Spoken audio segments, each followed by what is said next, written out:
দিল। সুতরাং আমরা কিন্তু কেউ হরলিক্স বয় না, আমরা আলু আর ছোলা বয়। কারণ বিকেলবেলা গিয়ে আমি মুড়ির সঙ্গে দুটো আলু আর ছোলা সিদ্ধ পাই, এছাড়া বেশি কিছু পাই না। তা সুতরাং এখানে তোমরা যারা উপস্থিত আছো সবাইকার মধ্যে কি বর্তমান বলতে পারবে? বলো তো দেখি। হ্যাঁ বলো। অভাব। বলো, মুখ দিয়ে বলো। সবাইকার মধ্যে অভাবটা আছে, সবাইকার মধ্যে অভাবটা আছে। আমরা সমাজের খেটে খাওয়া প্রতিটা মানুষের মধ্যে এই অভাবটা বর্তমান, তাই তো? প্রতিটা খেটে খাওয়া মানুষের মধ্যে অভাবটা বর্তমান। এই অভাবটা কিন্তু তোমরা ভাববে না তোমাদের অভাবটা আছে বলেই তোমরা খুব খারাপ আছো, আমি মনে করি না। তোমাদের মধ্যে এই অভাবটা আছে বলে আমি ভাবি না তোমরা খারাপ আছো। এই অভাবটা কিন্তু সবাইকার মধ্যে থাকে না বাবু, আমি আপনাদেরও বলছি, এই অভাবটা কিন্তু সবাইকার মধ্যে থাকে না। টাটার আছে, টাটার অভাব নেই। বিড়লার অভাব আছে। টাটা মানে বুঝতে পারছো? টাটা কোম্পানি, বিড়লা কোম্পানি, এদের কিন্তু অভাব নেই। শহরে দেখবে যারা আধুনিক বাবু আছে তাদের অভাব নেই, অভাবটা কিন্তু তোমাদের আছে। এই অভাবটা কার ছিল বলতে পারবে? কার ছিল বলতে পারবে এই অভাবটা? এই অভাব কিন্তু সবাই পায় না। এই অভাবটা ছিল ঈশ্বরচন্দ্র বিদ্যাসাগরের, নাম শুনেছো পণ্ডিত? এই অভাবটা কিন্তু পণ্ডিত ঈশ্বরচন্দ্র বিদ্যাসাগরের ছিল। এপিজে আব্দুল কালামের নাম শুনেছো? Missile man. এই অভাবটা কিন্তু এপিজে আব্দুল কালামের মধ্যে ছিল।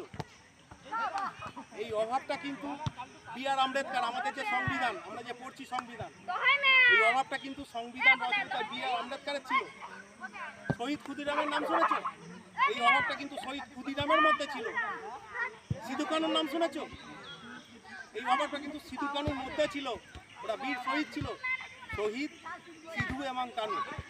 এই অভাবটা কিন্তু ভগবান কাউকে সবাইকে দেয় না, যেটা তোমাদের দিয়েছে। এরা কি করেছে? জীবনে উন্নতির পথে অভাবকে অস্ত্র হিসাবে ব্যবহার করেছে। জীবনে উন্নতি করার অস্ত্র হিসাবে অভাবকে ব্যবহার করেছে এবং তারা আজকে উঁচু জায়গায় গেছে।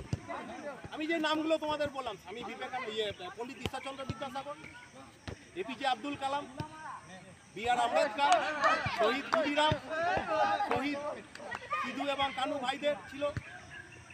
এই অভাবটাকে কিন্তু এরা অস্ত্র হিসাবে ব্যবহার করে কিন্তু জীবনে উন্নতি লাভ করেছে। তোমরা মনে করবে অভাব মানে তোমাদের একটা শক্তি, অভাবটা কিন্তু কোনো অভিশাপ নয়। অভাব হচ্ছে মানুষের একটা আশীর্বাদ, ঈশ্বর আমাদের আশীর্বাদ দিয়েছে যে তোদের অভাব আছে। তার মানে হচ্ছে আমি বলতে চাইছি তোমাদের মধ্যে এই অভাবটা আছে বলে তোমাদের মধ্যে পরিশ্রম করার ক্ষমতা আছে। আমি ভুল বলছি? এই যে করোনা, এত বছর যে করোনা গেল, 19-20 সাল, 3 বছর আমাদের ভারতবর্ষকে কাঁপিয়ে বেরিয়েছে, সারা বিশ্বকে কাঁপিয়ে বেরিয়েছে। তোমরা বলতে পারবে একটা চাষিও মারা গেছে, একটা রিক্সাওয়ালা মারা গেছে, একটা ভ্যানওয়ালা মারা গেছে। কারণ তাদের মধ্যে সেই ইমিউনিটি পাওয়ারটা তৈরি হয়েছে। অভাবটা ছিল বলেই সে রোদে একটা চাষি রোদে চাষ করে যাচ্ছে, তার ইমিউনিটি পাওয়ার। সুতরাং তোমাদের সেই অভাবটা আছে, মানে তোমাদের শরীরে ইমিউনিটি পাওয়ার আছে। তোমরা কিন্তু এই অভাবকে যদি অস্ত্র হিসাবে জীবনে ব্যবহার করো, জীবনে ওঠার যদি অস্ত্র হিসাবে তোমরা অভাবকে ব্যবহার করো, আমি মনে করি প্রতিটা বাচ্চা, প্রতিটা ছেলে এবং প্রতিটা মেয়ে জীবনে উন্নতি করবেই। সুতরাং তোমাদের ভগবান যে জিনিসটা দিয়েছে অভাব, সেই অভাবটাকে তোমরা পরিবর্তন করো। যে অভাবটা দিয়েছে সেটা অস্ত্র হিসাবে ব্যবহার করো, দেখবে তোমরা জীবনে উন্নতি লাভ করবে। সুতরাং আমি তোমাদের বলতে চাইছি, পরিশ্রম করো। তোমরা অভাব আছে তোমাদের, তোমরা পরিশ্রম করার ক্ষমতা তোমাদের আছে। আজকে হয়তো আমরা ভাবি যে আমরা পড়াশোনা কমপ্লিট করার পর উচ্চ শিক্ষিত হতে পারবো না। না আমাদের বাবা মারা বাইজুসে ভর্তি করতে পারবে, না ফিটজিতে ভর্তি করতে পারবে। এইগুলো হচ্ছে বাইজুস ফিটজি, মানে বুঝতে পারছো তো? চাকরির পরীক্ষা দিতে গেলে এইসব জায়গায় ভর্তি হতে না বাইজুসে ভর্তি করতে পারবে, না ফিটজিতে ভর্তি করবে, না আকাশে ভর্তি করতে পারবে। কারণ আমাদের বাড়িতে তোমাদের বাবা মারা তোমাদের এইসব জায়গায় ভর্তি করার মতো ক্ষমতা নেই, তাদের আর্থিক অবস্থা ঠিক মতো নেই। সুতরাং তোমার বাবা মা যখন ওই খিচুড়ি স্কুল কিংবা মিড ডে মিল স্কুলে ভর্তি করেছে, সেইটাকে তোমাদের পড়াশোনা করতে হবে এবং সেই স্কুলে পড়াশোনা করে উচ্চশিক্ষিত হতে হবে। তার সঙ্গে তোমাদের মাঠে পরিশ্রম করতে হবে। হয়তো আমরা ভালো সফটওয়্যার ইঞ্জিনিয়ার হতে পারবো না, কারণ আমাদের আর্থিক সঙ্গতি নেই, কিন্তু তোমাদের মাঠ তো আছে। পড়াশোনার সঙ্গে তোমরা মাঠে খেলাধুলা করো, দেখবে তোমরা আস্তে আস্তে তোমাদের জীবনে উন্নতির পথে এগিয়ে যাবে। আমি এটা মনে করি তোমরা যদি পড়াশোনার সঙ্গে সঙ্গে খেলাধুলাটাও করো, তোমরা কিন্তু জীবনে উন্নতি করতে পারবে। স্বামী বিবেকানন্দ কি বলেছিল, তোমরা যদি স্বামীজি সম্বন্ধে পড়ো, আমাদের বলেছিল বাঙালি জাতি যদি ধর্মের পিছনে না দৌড়িয়ে ফুটবলের পিছনে দৌড়ায়, তাহলে বাঙালি জাতি আরো অনেক উপরের দিকে যাবে। মানে স্বামী বিবেকানন্দ তখন উপলব্ধি করেছিল যে যুব সমাজকে খেলাধুলার প্রতি আকৃষ্ট হতে হবে এবং খেলাধুলার মধ্যে প্রবেশ করতে হবে। রবীন্দ্রনাথ ঠাকুর এই কথাটাই বলেছিলেন যে যুব সমাজকে মাঠে নিয়ে আসো, যুব সমাজ খেলাধুলার মধ্যে এগিয়ে আসুক, তাহলে ভারতবর্ষ স্বাধীন হবে।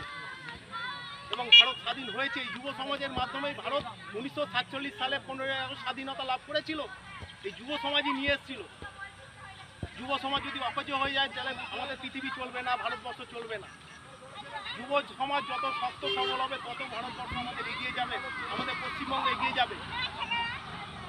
সুতরাং তোমাদের আমি একটা কথাই বলছি, খেলাধুলা করো, পড়াশোনার সঙ্গে খেলাধুলা করো, তোমাদের লাইন স্টেপ বাই স্টেপ আস্তে আস্তে সব এগিয়ে যাবে, কিন্তু তোমাদের মাঠে এসে খেলাধুলাটা করতে হবে। আমার কথাটা বুঝতে পারছো তোমরা? যদি কিছু না বুঝতে পারো আমাকে বল। বুঝতে পারছো তো? কারণ পড়াশোনার সঙ্গে আমাকে খেলাধুলাটা করতে হবে, আমার শরীরচর্চা নিয়মিত করতে হবে।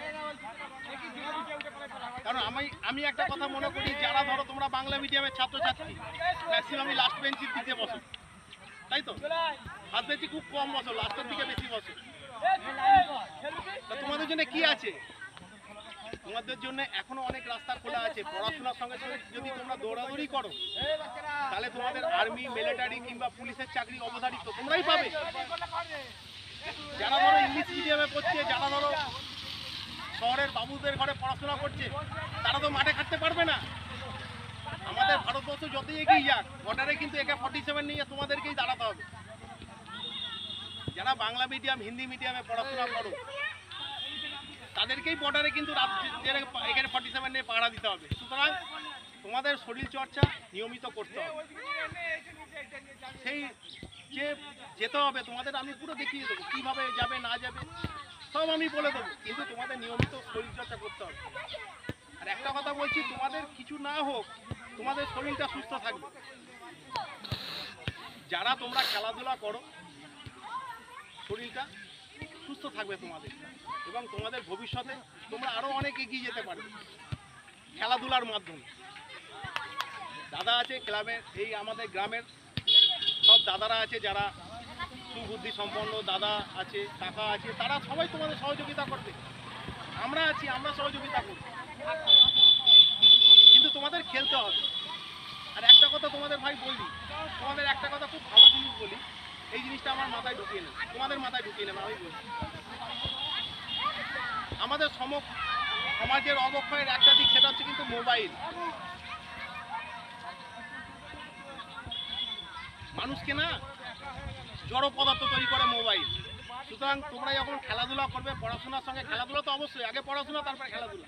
কিন্তু তোমাদের কাছে একটা আমার অনুরোধ আছে ভাই, মোবাইল নিয়ে কেউ ঘাটাঘাটি করবে না। তোমরা যদি 20 বছর অবধি মোবাইল দরকার, আমি জানি পড়াশোনার ক্ষেত্রে মোবাইল দরকার, কিন্তু 18-20 বছর অবধি তোমরা মোবাইলটা প্রয়োজনে শুধু যদি ব্যবহার করো, ফোন করতে হবে, ব্যবহার করবে, স্কুলের কোনো টাস্ক আছে সেটা করবে, সেক্ষেত্রে ঠিক আছে। কিন্তু কেউ মোবাইল কিংবা ফেসবুক, টুইটার এগুলো তোমরা করো না। তোমাদের কাছে একটা রিকোয়েস্ট, তোমরা 20 বছর অবধি যদি 20 বছর বয়স অবধি যদি এখন থেকে যদি প্র্যাকটিস করো, 20 বছরের মধ্যে যদি তোমরা এই মোবাইলটার সঙ্গে দূরত্ব বজায় রাখো, তোমরা জীবনে উন্নতি করবে। ঠিক আছে? তোমাদের কাছে একটা রিকোয়েস্ট ভাই, মোবাইলটা কিন্তু করো। সুতরাং আর আমি বেশি কিছু আজকে বলবো না, তোমাদের আমি আজকে প্র্যাকটিসটা দেখিয়ে দেবো, কীভাবে করতে হবে তোমরা শুধু